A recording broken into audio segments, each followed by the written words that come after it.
Investment হবে না, আমার ছেলে জব অপরচুনিটিস তৈরি হবে না, আমার মায়েরা মেয়েরা আরো বেশি নিরাপত্তা হারাবে, ডেমোক্রেসি আরো বাড়বে, জুডিশিয়াল সিস্টেম ভেঙে পড়বে, আইন শৃঙ্খলা পরিস্থিতি ভেঙে পড়বে।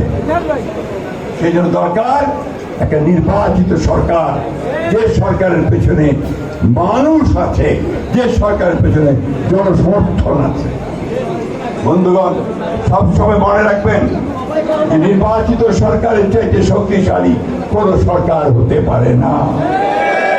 আমি ধন্যবাদ জানাতে চাই আমাদের অন্তর্বর্তীকালীন সরকারের প্রধান উপদেষ্টা প্রফেসর ডক্টর ইউনূসকে, তিনি আমাদের নেতা জনাব তারেক রহমানের সঙ্গে লন্ডনে কথা বলে 26শে ফেব্রুয়ারি মাসের মাঝামাঝি সময়ে নির্বাচনের একটা সময় ঠিক করেছেন, তাই না?